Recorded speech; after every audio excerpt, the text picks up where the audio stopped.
Assalamualaikum warahmatullahi wabarakatuh. Perkenalkan, nama saya Lila Permatasari dengan NPM 2161201031. Baik, di sini saya ingin menyampaikan mengenai sistem informasi operasional, di mana sistem informasi operasional ini dirancang untuk mendukung fungsi operasional suatu organisasi.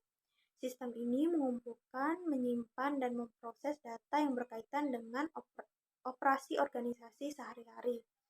Tujuan utama dari OIS ini adalah untuk mendukung manajemen operasi yang efektif dengan memberikan informasi yang akurat dan tepat waktu kepada manajer operasi. Beberapa komponen umum OIS ini mencakup database produksi, alat manajemen inventaris, alat penjadwalan dan perancangan, dan alat kendali mutu. Lalu selanjutnya saya ingin menjelaskan mengenai model sistem informasi operasional, di mana model ini terdiri dari subsistem input, database, dan subsistem output. Subsistem input sendiri yaitu yang mengumpulkan data dan informasi dari dalam perusahaan dan lingkungannya. Subsistem input ini terdiri dari sistem informasi akuntansi, subsistem industrial engineering, dan subsistem intelijen manufaktur. Di mana subsistem informasi akuntansi ini mengumpulkan data intern yang menjelaskan operasi manufaktur dan data lingkungan yang menjelaskan transaksi perusahaan dengan pemasok. Sebagai contoh, pegawai produksi memasukkan data ke dalam terminal dengan menggunakan kombinasi media yang dapat dibaca mesin dan keyboard. Media ini sering berbentuk dokumen dengan barcode yang dapat dibaca secara optik. Yang selanjutnya ada sistem industrial engineering. Industrial engineering ini merupakan analisis sistem yang terlatih khusus yang mempelajari operasi manufaktur dan membuat saran-saran perbaikan. Industrial engineering ini terdiri dari proyek-proyek pengumpulan data khusus dari dalam perusahaan yang menetapkan berapa lama waktu yang dibutuhkan untuk suatu produksi. Selanjutnya ada subsistem intelijen manufaktur. Subsistem intelijen manufaktur ini berfungsi agar manajemen manufaktur tetap mengetahui perkembangan terkait mengenai sumber-sumber pekerjaan, material, dan mesin. Adapun yang termasuk subsistem intelijen manufaktur adalah informasi pekerja. Manajemen manufaktur harus memperhatikan serikat pekerja yang mengorganisasikan para pekerja perusahaan, baik dalam sistem kontak, tak berjangkau, maupun borongan. Lalu selanjutnya ada sistem formal, di mana manajemen manufaktur memulai arus informasi pekerja dengan menyiapkan permintaan pekerja yang dikirimkan ke Departemen Sumber Daya Manusia. Lalu selanjutnya sumber daya manusia ini kemudian mengumpulkan informasi dari berbagai elemen lingkungan dan menghubungkannya kepada pihak pelamar. Lalu selanjutnya ada sistem informal. Arus informasi antara pekerja dan manajemen manufaktur sebagian besar bersifat informal. Arus itu berupa kontak harian antara pekerja dan manajer mereka. Lalu yang kedua ada database. Database ini tempat penyimpanan data. Database adalah suatu kumpulan data komputer yang terintegrasi, diatur, dan disimpan menurut cara tertentu sehingga mudah dalam hal pengambilan kembali.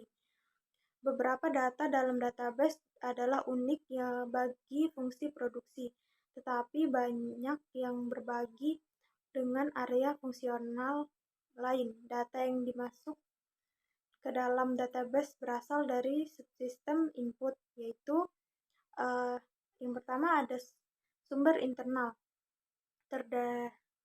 Data internal ini merupakan data intern sistem keseluruhan yang mendukung proses pengelolaan data menjadi informasi yang berguna. Data ini meliputi sumber daya manusia, material, mesin, dan lain halnya yang mendukung proses secara keseluruhan seperti transportasi, spesifikasi kualitas material, frekuensi perawatan, dan lain-lain. Lalu yang selanjutnya ada sumber eksternal.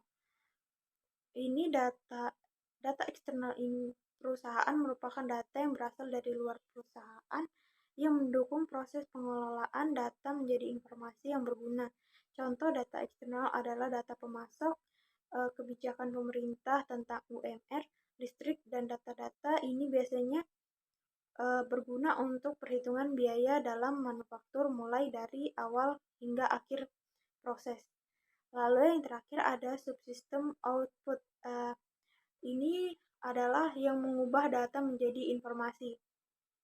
Informasi yang dihasilkan dari hasil pengelolaan data yang dibagi menjadi 3 bagian, yaitu produksi, persediaan, dan kualitas, di mana ketiganya ini tidak meninggalkan unsur biaya yang terjadi di dalamnya. Baik, yang pertama ini ada subsistem produksi. Sistem produksi ini adalah segala hal yang bersangkutan dengan proses yang terjadi di setiap divisi kerja ataupun departemen yang mengukur produksi dalam hal waktu, menelusuri arus kerja dari satu langkah ke langkah berikutnya. Selanjutnya ada subsistem persediaan. Tingkat persediaan perusahaan ini sangat penting karena menggambarkan investasi yang besar. Tingkat persediaan suatu barang dipengaruhi oleh jumlah unit yang dipesan dan pemasok setiap kalinya. Dan tingkat persediaan rata-rata dapat diperkirakan dari separuh kuantitas pesanan ditambah safety stock. Subsistem persediaan memberikan jumlah stok, biaya holding, safety stock, dan lain-lainnya. Berdasarkan hasil pengelolaan data dari input, subsistem persediaan biasanya memiliki proses pembelian dan penyimpanan, dan fungsi dari subsistem persediaan ini adalah untuk mengukur volume aktivitas produksi saat persediaan diubah dari bahan mentah menjadi barang jadi. Lalu yang selanjutnya ada subsistem kualitas. Subsistem kualitas ini adalah semua hal yang berhubungan dengan kualitas, baik waktu, biaya, performa kerja, maupun pemilihan supplier. Fungsi dari subsistem kualitas adalah untuk mengukur kualitas material saat material diubah. Banyak hal lain yang bukan unsur mutlak kualitas namun perlu masuk dalam kualitas seperti proses, perawatan, dan spesifikasi baik produk jadi maupun material. Lalu yang selanjutnya ada subsistem biaya. Subsistem biaya ini komponen biaya termasuk dalam semua subsistem yang ada. Tujuan perusahaan manufaktur secara umum adalah mencapai keuntungan dari hasil penjualan produknya. Oleh karena itu, sebuah sistem informasi tidak akan pernah terlepas unsur biaya yang terjadi di dalamnya. Subsistem biaya berfungsi untuk mengukur biaya yang terjadi selama proses produksi terjadi. Unsur-unsur pengendalian biaya ada 2, yaitu standar kerja yang baik dan sistem untuk melaporkan rincian kegiatan saat terjadinya proses produksi yang akurat. Baik, mungkin segitu saja yang saya sampaikan. Kurang dan lebihnya mohon dimaafkan.